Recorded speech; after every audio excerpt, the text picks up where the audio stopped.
राजा और तोता की कहानी। एक समय की बात है, किसी एक राज्य में हरिशंकर नाम का राजा राज करता था। उस राजा के 3 बेटे थे।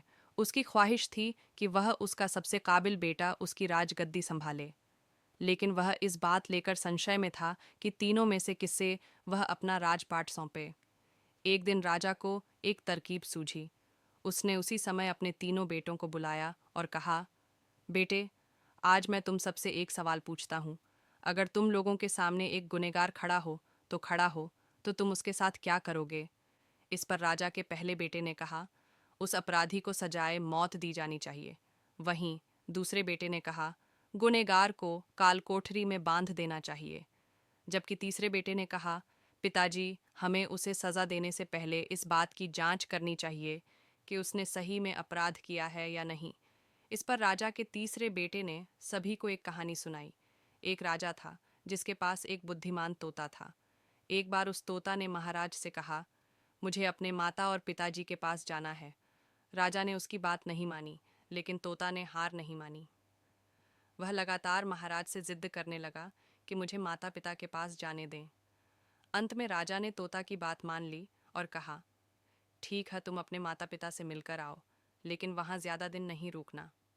राजा ने तोता को केवल 5 दिन की अनुमति दी और कहा, तुम 5 दिन में अपने परिवार वालों से मिलकर लौट आना।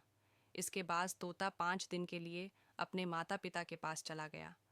छठे दिन जब वह राजा के पास लौट रहा था, तो उसने सोचा कि क्यों ना वह महाराज के लिए कुछ उपहार ले लिया जाए। फिर वह पर्वत की ओर निकल पड़ा। दरअसल वह महाराज के लिए अमृत फल लेना चाहता था। वहां पहुंचते पहुंचते रात हो गई। तोता ने पर्वत पर पहुंचकर फल तो ले लिया, लेकिन रात हो जाने के कारण वह आगे नहीं बढ़ा और वहीं रुक गया। उस रात जब तोता सो रहा था, तभी एक सांप वहां आया और उसने राजा के लिए गए अमृत फल को खाने लगा। सांप ने फल को खाया, इस कारण उस फल में जहर फैल गया था। हालांकि तोते को इस बात की भनक तक नहीं थी। अगली सुबह जब वह जगा तो फल लेकर महल की ओर चल पड़ा। जब वह महल पहुंचा तो खुशी खुशी सीधे राजा के पास गया और कहा, महाराज, मैं आपके लिए यह अमृत फल लेकर आया हूँ। आप इसे खाएंगे तो सदा के लिए अमर हो जाएंगे। ये सुनकर राजा काफी प्रसन्न हुए। उन्होंने तुरंत उस अमृत फल को खाने के लिए मांगा। इस पर एक मंत्री ने कहा, जरा रुकिए महाराज, आप इस फल को कैसे खा सकते हैं? एक बार यह देख तो लीजिए कि तोता द्वारा लाया गया यह अमृत फल सही है या नहीं। राजा उस मंत्री की बात से सहमत हुआ और कहा कि तुरंत इस फल को एक कुत्ते को खिलाया जाए। राजा का आदेश पाकर सैनिक ने फल का एक टुकड़ा कुत्ते को खिलाया। फल खाते ही कुत्ते की मौत हो गई। यह देख राजा गुस्से से आग बबूला हो गया। उसने क्रोध में आकर तलवार से तोता के सिर को काट दिया, साथ ही फल को फेंकवा दिया। कुछ साल बाद ठीक उसी स्थान पर एक पौधा निकल आया। यह देख राजा को लगा कि यह उसी जहरीले फल का पौधा है। उसने सभी को आदेश दिया कि उस पेड़ का फल कोई नहीं खाएगा। कुछ दिन बाद एक वृद्ध व्यक्ति उस पेड़ के नीचे आराम करने के लिए रुका। उसे भूख भी काफी जोर से लगी थी।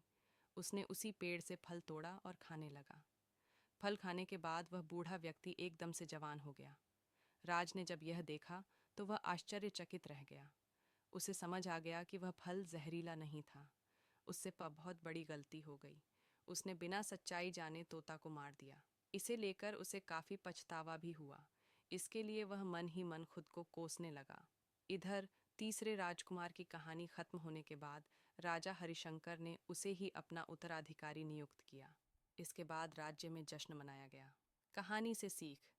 इस कहानी से हमें यह सीख मिलती है कि हमें कभी भी बिना जांच किए किसी को सज़ा नहीं देनी चाहिए।